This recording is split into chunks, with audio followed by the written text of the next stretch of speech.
तो हम जा रहे हैं कपिलदर के ऊपर। देख सकते हैं यहाँ का रास्ता, इसको भी देखो। और मैं सबसे आगे जाके दिखाऊंगी कि कैसा नज़ारा है यहाँ का। अर्धा रस्ता पण संपला नव्हता की लगे ह्यांचे भांडण चालू झाले।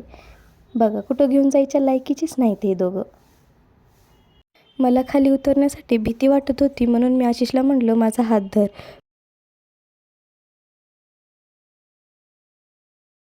पडत झडत जसं तसं आम्ही खाली उतरत होतो।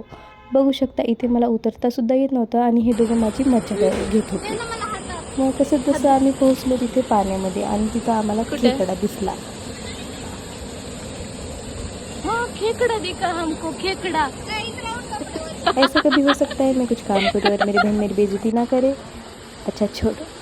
इथे तुम्ही बघू शकता हे दोघं मला सोडून कसे चालले होते आणि मला इथून जाऊच वाटत नव्हतं, कारण इतका सुंदर नजारा होता ना इथला, तुम्ही पण बघू शकता। मग नंतर जशी तशी ट्रॅकिंग करून वर पण चढलो आम्ही।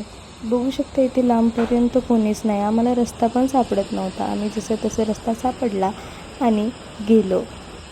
त्यानंतर आम्हाला मोराचा आवाज येऊ लागला। कुठून येत होता हे बघण्यासाठी आम्ही त्याच्या मागे निघालो। जिथून आवाज येत होता त्या डायरेक्शनने आम्ही गेलो।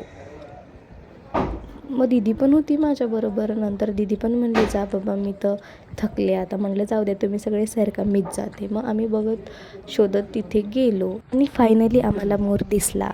किती सुंदर होता बघू शकता। आणि ह्यासोबतच आजचा व्लॉग आपण इथं संपवूया।